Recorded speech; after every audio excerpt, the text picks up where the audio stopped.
Pero los que son de Cristo han crucificado la carne con sus pasiones y deseos. Gálatas capítulo 5, verso 24. Primero, el sujeto de la oración.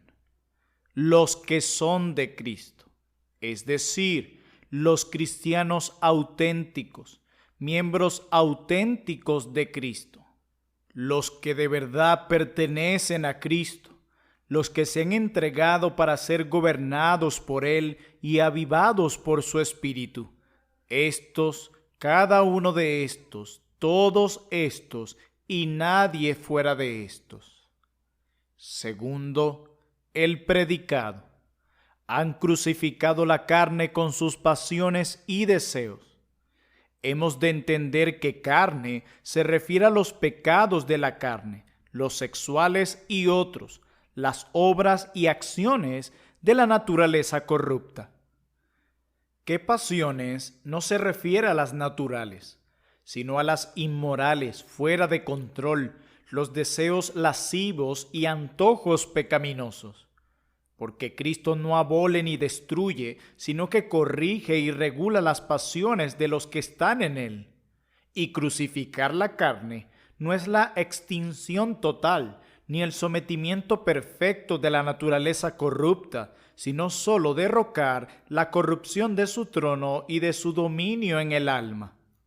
Su dominio es quitado, aunque su vida se prolongue por un tiempo. No obstante, así como es seguro que la crucifixión causa lentamente la muerte, la vida de los crucificados se va perdiendo con su sangre. Lo mismo sucede con la mortificación del pecado. Por lo tanto, lo que el apóstol llama aquí crucificado en Romanos capítulo 8, verso 13, lo llama mortificar. Si por el Espíritu mortificáis, si hacéis morir las obras de la carne, pero escoge llamarlo crucificar en este versículo de Gálatas, no solo para mostrar la relación entre la muerte de Cristo y la muerte del pecado con respecto a su vergüenza, sufrimiento y lentitud continua, sino para denotar también el medio y los instrumentos de mortificación, o sea, la muerte de Jesucristo en la cruz, en virtud de la cual los creyentes mortifican las corrupciones de su carne, teniendo como gran argumento y motivación los sufrimientos de Cristo por el pecado. Doctrina. Podemos estar seguros de que existe una relación de salvación en Cristo a partir de la mortificación de la carne con sus pasiones y deseos. Las siguientes palabras del apóstol lo confirman. Porque si fuimos plantados juntamente con Él en la semejanza de su muerte, así también lo seremos en la de su resurrección, sabiendo esto que nuestro viejo hombre fue crucificado juntamente con Él para que el cuerpo del pecado sea destruido, a fin de que no sirvamos más al pecado. Porque el que ha muerto ha sido justificado del pecado, y si morimos con Cristo, creemos que también viviremos con Él. Romanos capítulo 6, versos 5 al 8. La mortificación del pecado es una evidencia indubitable de la unión del alma con Cristo, la cual es el fundamento mismo de la resurrección bendita y gloriosa. Por lo tanto, dice el apóstol, así también vosotros consideraos muertos al pecado, pero vivos para Dios en Cristo Jesús, Señor nuestro, como si estuviera diciendo, consideren esto ustedes mismos, estas influencias de la muerte de Cristo sobre la mortificación son presagios incuestionables de bendiciones futuras, algo que Dios nunca daría, sino a los que están en Cristo y han sido escogidos para ser glorificados con Él.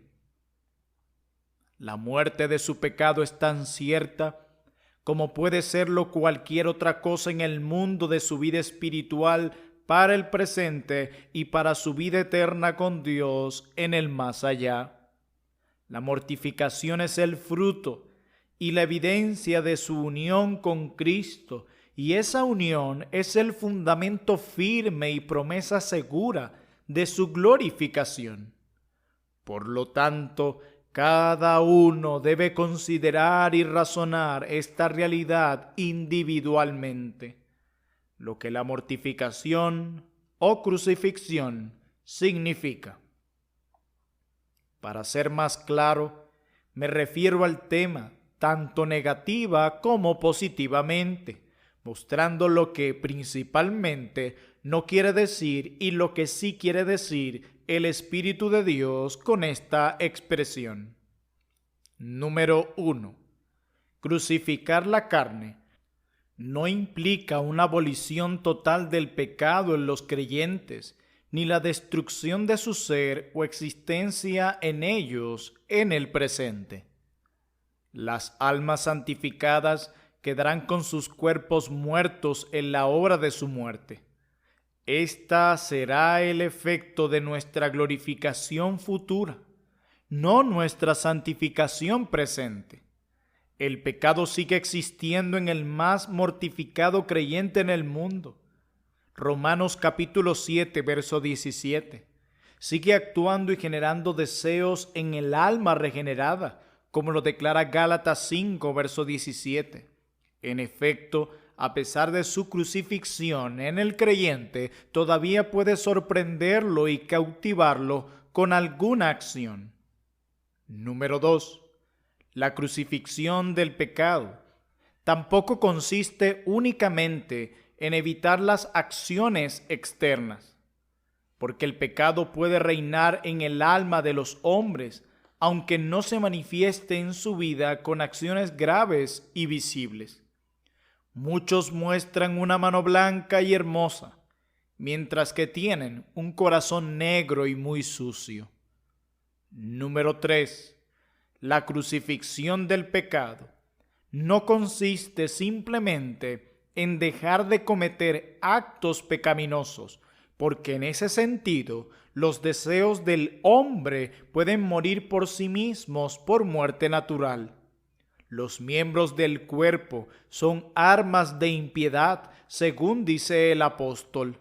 La edad o enfermedad pueden amellar o quebrar esas armas, de modo que no pueden ser usadas con los propósitos y fines a los que estaban acostumbradas en sus épocas vigorosas y sanas de la vida. No es que haya menos pecado en el corazón, sino que el cuerpo tiene menos fuerza y actividad.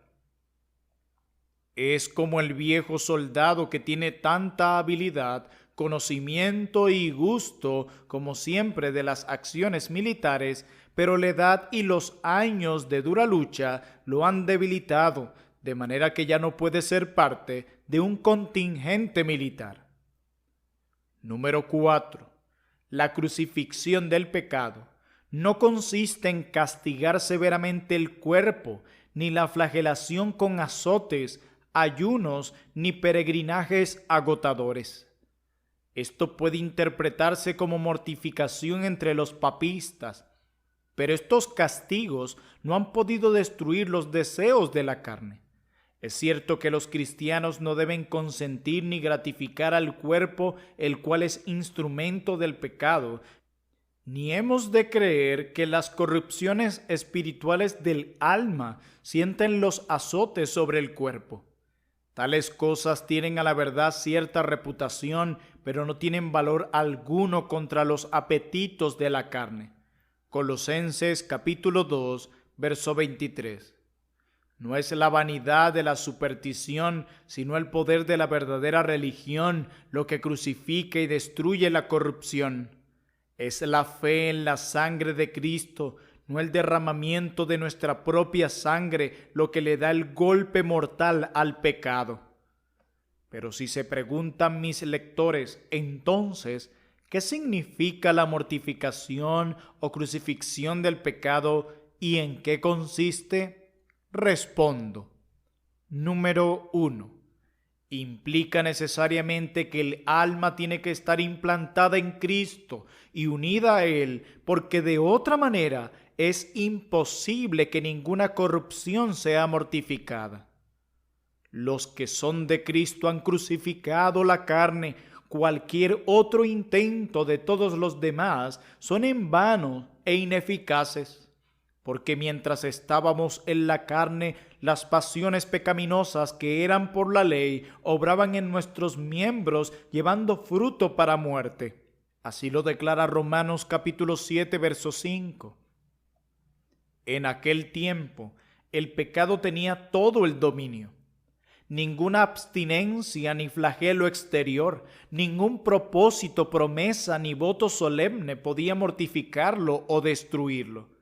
Tiene que haber una implantación en Cristo antes de que pueda haber una crucifixión eficaz del pecado. ¿Qué creyente en los primeros días de su conversión no ha probado todos los métodos y medios externos de mortificar el pecado solo para descubrir que todo eso tuvo tan poco poder como las cuerdas con que ataron a Sansón? Pero una vez que puso su fe en la muerte de Cristo, las intenciones de la mortificación prosperaron y dieron buen resultado. Número 2. Mortificación del pecado implica la acción del Espíritu de Dios en esa obra, sin cuya ayuda nuestros esfuerzos son inútiles. Podemos decir de esta obra lo que la palabra dice de otro caso: no con ejército ni con fuerza, sino con mi espíritu, ha dicho Jehová de los ejércitos. Zacarías capítulo 4, verso 6. Por lo tanto, cuando el apóstol quiso mostrar qué mano es la que obra la mortificación, lo expresó así: porque si viviereis conforme a la carne, moriréis. Mas si por el Espíritu mortificáis las obras de la carne, viviréis. Romanos capítulo 8, verso 13. El deber es nuestro, pero el poder con el que lo cumplimos es de Dios. Número 3. La crucifixión del pecado implica la ruina de su dominio en el alma. Un pecado mortificado no puede ser un pecado reinante. Romanos capítulo 6, versos 12 al 14. Dos cosas constituyen dominio del pecado, o sea, la plenitud de su poder y el sometimiento del alma a él. En cuanto a la plenitud de su poder, esta se debe a lo apropiado que es para el corazón corrupto del hombre y el placer que le produce. Parece ser tan necesario como la mano derecha, tan útil y agradable como el ojo derecho. En cambio, el corazón mortificado ha muerto a todos los placeres y beneficios del pecado. No se deleita ni se agrada en él, sino que se transforma en su carga y queja diaria. Mortificación presupone la iluminación de la mente y convicción de la conciencia, por lo que el pecado no puede engañar ni cegar la mente, ni hechizar y atrapar la voluntad y las pasiones como le gustaría hacerlo. En consecuencia, su dominio sobre el alma ha sido destruido y perdido. Número 4. La crucifixión de la carne implica un debilitamiento gradual del poder del pecado sobre el alma. La muerte en la cruz era una muerte lenta y prolongada, y la persona crucificada se iba debilitando poco a poco. Lo mismo sucede con la mortificación del pecado. El alma todavía se está limpiando de toda contaminación de carne y de espíritu, perfeccionando la santidad en el temor de Dios. Segunda carta de Pablo a los Corintios, capítulo 7, verso 1. Y así como el cuerpo de pecado se debilita cada vez más, el hombre interior o nueva criatura se renueva de día en día. Segunda carta de Pablo a los Corintios, capítulo 4, verso 16. Porque la santificación es una obra progresiva del Espíritu.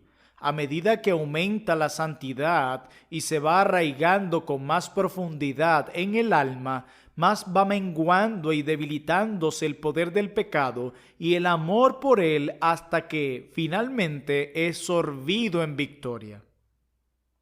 Número 5.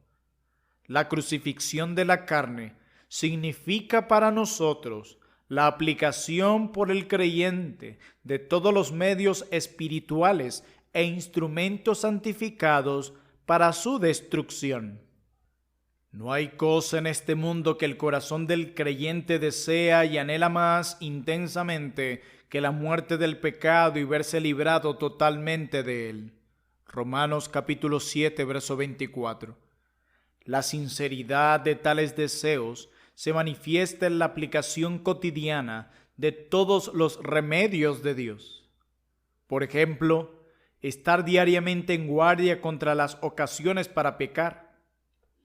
Hice pacto con mis ojos, declara Job capítulo 31, verso 1. Más que la vigilancia ordinaria sobre su pecado especial o apropiado, me he guardado de mi maldad. Salmo 18, verso 23. Los clamores sinceros al cielo, pidiendo gracia preventiva. Preserva también a tus siervos de las soberbias, que no se enseñoreen de mí. Salmo 19, verso 13. Una humillación profunda del alma por los pecados del pasado, que es una prevención excelente contra pecados futuros. ¿Qué solicitud produjo en vosotros, qué defensa, qué indignación, qué temor, qué ardiente afecto, qué celo y qué vindicación? Segunda los Corintios capítulo 7, verso 11.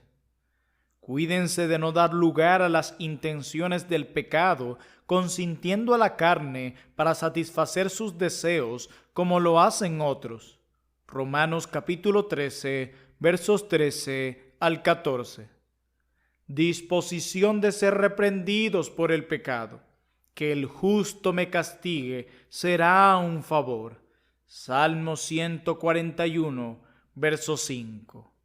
Estos y otros medios de mortificación similares son recursos que las almas regeneradas usan y aplican diariamente a fin de hacer morir el pecado.